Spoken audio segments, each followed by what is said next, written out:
Reka nongere mbasuze mbifuriza ibihe byiza mwebwe mukunda neza Media TV, mbabwira ngo rwose mukomeze kuba hafi yacu mukora subscribe kuba tarabikora kugira ngo amakuru yacu ajya kugeraho neza cyane mu buryo bworoshye bwihuse. Turagarutse rero tugarukanye amakuru yihuta tugezeho kano kanya muri Repubulika ya Demokarasi ya Kongo. Ibintu byakomeye cyane, no kuvuga ngo imaze kubera iminembwe ni bindi ni imirwano idasanzwe cyangwa se imaze igihe kirekire cyane itumvikana ku butaka bw'uburasirazuba bwa Repubulika ya Demokarasi ya Kongo. Kuba nakubwira ko rero ibi ngibi byateje ikibazo gikomeye cyane, cyangwa se abantu bari kwibaza bati noneho ibi bintu biraza kugana he. Ndaje nkubwira uko byagenze, imirwano yahereye ryari, yagejeje ryari, yaguyemo bande, kugeza muri aya masaha bihagaze bite aho ngaho iminembwe. Ni tuza kuhavara itangazo ry'uburakari rikomeye cyane M23 yashyize ahagaragara rireba ubutegetsi bw'Kinshasa, ndetse rwose bikaba bigaragaza ko iri tangazo rigaragaza ko ibintu bishobora kuba bigiye gukomera kurusha uko byari bimeze mu mwanya washize cyangwa se muri iyi minsi. Reka nze nkubwire rero ko bimeze. Hari amakuru menshi cyane, hari imyigaragambyo ikomeye cyane ya Kinshasa yateje impaka nayo. Ibintu biri kubera muri Repubulika ya Demokarasi ya Kongo ntabwo bisanzwe. Rero ntabwo ari aho gusa kuko turaza no kunyarukira mu Burundi.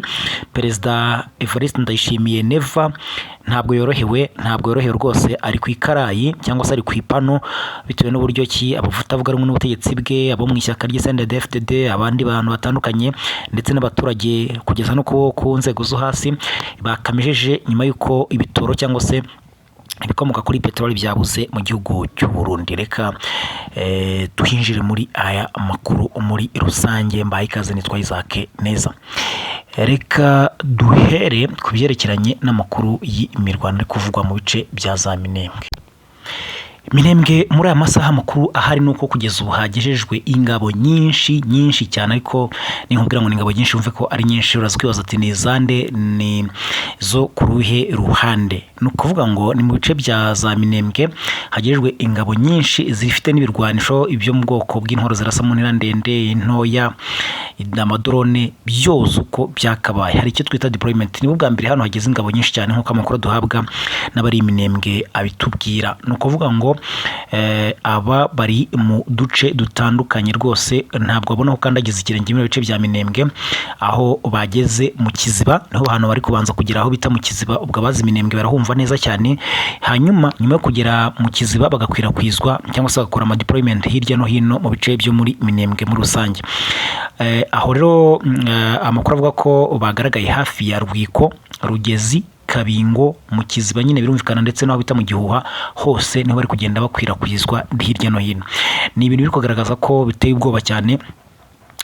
Hari kandi usibye nawe n'abandi bari abita Mikenke, ku ndondo yose yakabaye hari abasirikare benshi aho bita kwirumba. Abasirikare rero bakaba ari abama 23 ndetse na Twirwaneho, niyo makuru abigaragaza. Aho bita za Karingi rwose ntago wabona aho kandagiza ikirenge, ari ingabo nyinshi cyane za M23. Ibije nyuma y'uko M23 ibonye ko itorohewe ni n'amaramforo cyangwa se n'uburyo ingabo za leta n'abafatanyije ari mizu Burundi, FARDC, FDLR, Wazalendo, babandi bose ko bakabaye na P5 yewe bamaze iminsi nabo birunda mu gice cyo muri Kivu Amajyepfo by'umwihariko nyine muri Plaine de Ruzizi cyangwa se mu kibaya cya Ruzizi. Bikagaragara ko nabo bari kwitegura intambara cyangwa se imirwano ikomeye cyane. Rero M23 nayo yari imaze iminsi itegura abantu bayo cyangwa se abasirikare bayo bucece mu myitozo ihambaye ikomeye cyane. Nibwo ku munsi w'ejo bagiye kubona abantu babona hitwa hafi ya Rwiko rwose hari ingabo nyinshi ziri kujagajagaza M23. Abahatuye baravuga ko hano hashobora kuba hagiye kubera imirwano ikomeye cyane ikurikira ibyabaye mu kanya gato imirwano ikomeye nakunza kukubwira, ndetse inagendanye n'itangazo M23 yashyize ahagaragara mu kanya kashize. Aha abo basirikare bari kugaragara bafite ibirwanisho by'amoko yose, intambwe ku ntambwe, ubona yuko rwose ari imirongo miremire cyane y'abasirikare ba 23 ndetse na Twirwaneho. Mu gihe ku rundi ruhande ingabo za FARDC na koalisiyo yazo FDLR, Wazalendo, Abarundi, FDN nyine birumvikana na P5 bose nabo bari mu rundi ruhande rw'ahita Biraro mbiri. aho za Biraro mbiri hafi Uvira, bakaba rero nabo aho bari hitegeye neza ari abarwanyi ba M23, bigaragaza ko urugamba rwaba rugiye kuba urugamba cyangwa se byaba hagiye kwaka umuriro hagati impande zombi, imirwano yaba aribwo igiye gutangira bundi bushya. Aho ikindi twabwira rero mbere ko tujya ku itangazo rya M23 nuko aho bita Kalimabenge Uvira, komine ya Kalimabenge, ibintu byabaye bibi cyane. Aha hantu hakomeje kwicirwa abaturage ba civile muri Uvira, batakamba bavuga bati dukeneye kwaza M23, dukeneye ko niba byanze izi ngabo za leta zihave.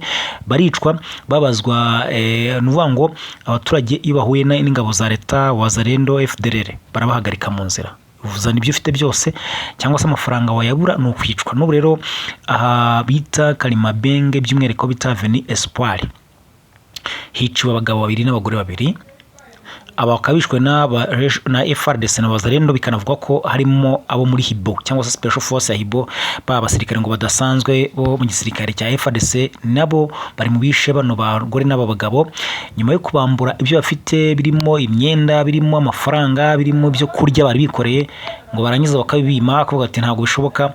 Aba nabo bahita babitura kubica bakoresheje kubarasa.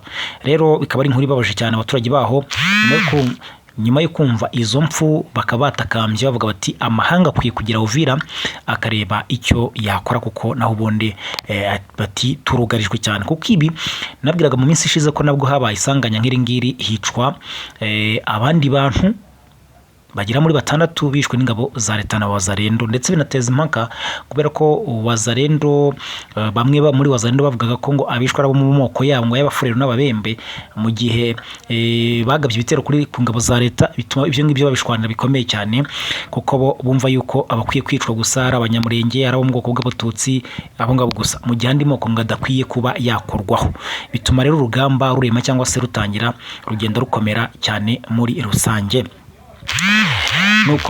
Nuko ngukora ibintu bimeze hariya muri Uvira, ntabwo umutekano hari habe na gato n'aka na gatoya mu bice byegereye ahari position se ahari ibirindiro bya FARDC. Urusanga abaturage rwose bari mu kaga cyangwa se bari mu buzima bubi cyane, ubona ko ibintu bitifashe neza.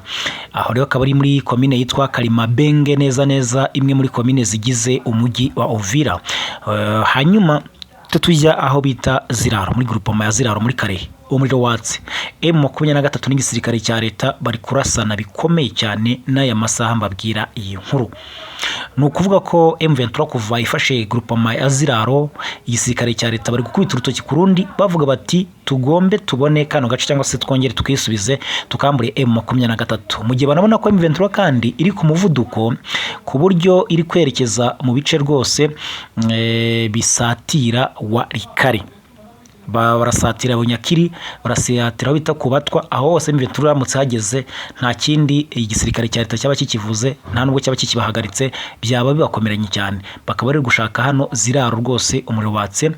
Aho ibintu byakomereye cyane naho bita ku Kivoka, Gatare, Cambombo, aho hose hari kumvikana urusaku rw'amasasu hagati ya M23 n'igisirikare cya leta FARDC. Nta nubwo nakubwira ngo muri aya masaha bimeze bitya ngo abapfuye abishwe, icyuriho cyo nuko imirwano ikomeje nk'uko amakuru ava imbere ku mirongo y'urugamba cyangwa se kuri ligne de front atubwira. Rero ntabwo turabona amatoke kuko imirwano yo ikirimo muri rusange. Reka tunabanze tugaruke mbere ko tujya mu bindi byinshi, tugaruke ku itangazo rya M23. Ni M23 yemeje ko FARDC yagabye igitero karundura karahutaka muri Rumbishi. Icyo gitero kikaba kigomba gusiga ibintu bihindutse cyangwa se M23 nayo ikagira ikindi ikora mu buryo ababibona muri ritangazo vuga ko M23 ushaka kuba yaza kwihimura. No mutwe wa M23 uri kuvuga ko ihuro ry'ingabo za leta ya Kongo zirimo FARDC, zirimo FDLR, zirimo FDNB n'abandi bafatanya bikorwa bagizi banabi, nuko M23 yo ibitangaza bavuze ko bagabye igitero gikomeye mu gace ka Rumbishi muri teritwari ya Karehe muri Kivu Amajyepfo.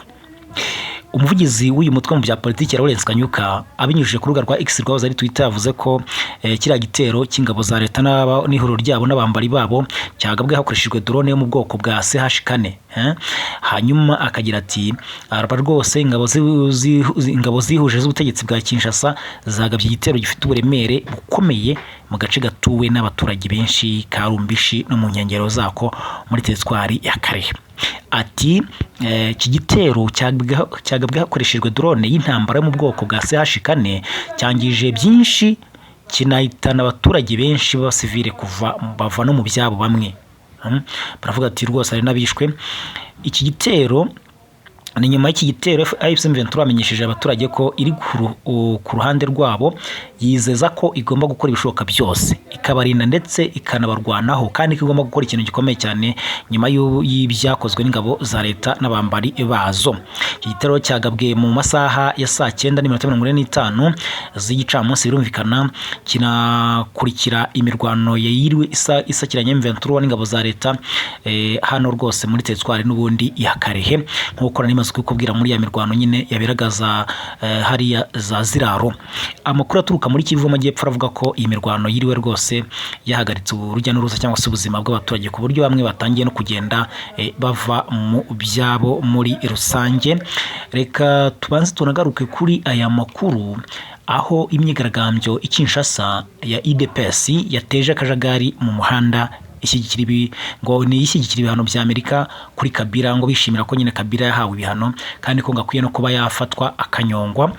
Rero mu by'ukuri amakuru aravuga ko ibyabereye hano mu murwa mukuru w'i Kinshasa ari bindi kuko habaye imyigaragambyo yateguwe n'ishyaka rya UDPS riri ku butegetsi igamije gushyigikira ibihano Leta Zunze Ubumwe za Amerika ziheruka gufatirwa aho ari Perezida Joseph Kabila. Iyi myigaragambyo ikaba yateje umuvundo, akavuyo gakomeye cyane ku buryo imodoka rwose mu muhanda ngo zabangamye cyane, kuko hari akavuyo kenshi k'imodoka mu muhanda. Imyigaragambyo ikaba yemewe n'ubuyobozi bw'umujyi wa Kinshasa, yatangiriye mu muhanda witwa Limete igana imbere y'inyubako y'inteko ishinga amategeko Palais du Peuple. Abayitabiriye barimo bamwe mu bayobozi n'abarwanashyaka ba UDPS bagendaga mu muhanda impande zombi, bituma inzira nyamukuru z'imodoka zifungwa burundu. Ibi byateje impagarara rero ku buryo rwose abaturage bavuga bati ntabwo turi kumva impamvu y'ibi bintu. Bati niba Kabila yarahanwe, ibindi ntabwo twumva impamvu yabyo muri rusange. Abakurikirana politiki baravuga ko bishobora kongera umwuka mubi w'ubushyamirane hagati y'imitwe ya politiki, ariko kandi bikanerekana ko Kinshasa ikomeje kuba igicumbi cy'ibikorwa bikomeye bya politiki bigira ingaruka ku gihugu no ku baturage b'abasivile muri rusange. Abatavuga rumwe n'ubutegetsi bakaba bahagurutse bavuga bati ibi ngibi ntabwo bikwiye. Niba Joseph Kabila ari mu ruhande rwa M23, kuko Kinshasa nibyo ishingiraho ivuga ko akwiye kuba yafatirwa ibihano akanicwa, bati afite uburenganzira bwo kujya mu ruhande rwose ashaka. Ariko akaba navuga ngo harimo politike ngo ku buryo Kabila yaba afite uburyo yumva kimwe ibintu na Kisekedi, bagakina amayeri rero berekana ko batandukanye, batari hamwe, kandi nyamara ngo ari umutwe ari gukina M23, ngo nabyo bikaba ari ibintu byashoboka cyane.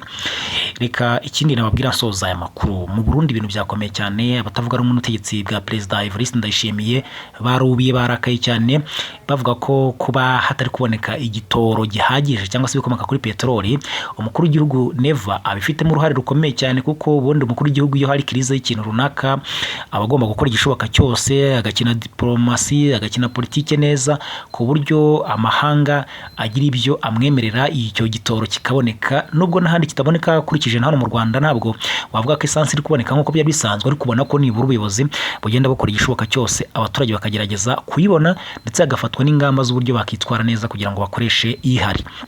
Ariko mu Burundi baravuga ko atari ko ibintu bimeze, ahubwo ko Perezida Neva yibereye mu bindi binezeza birimo rwose gutangaza imbwirwaruhame, ubona ko zitarimo ngo ubwenge bwinshi cyane.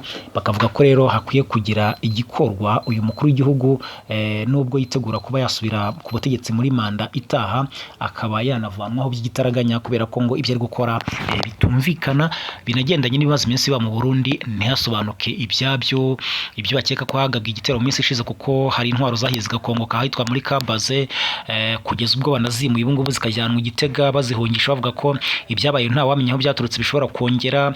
Bagendaga bavuga ngo barikanga ko ari M23, ngo Karire Ditabara, ibintu nk'ibyo ngibyo, kuko n'ubu ntibaramenya ibyo ari byo, nubwo babanje gutangaza yuko ari umuyaga nkuba cyangwa se ari umuriro w'amashanyarazi. Perezida Neva akaza no kwivamo avuga ko ibi ngibi atari byo, kuko nta muriro w'amashanyarazi uba mu bubiko bw'intwaro.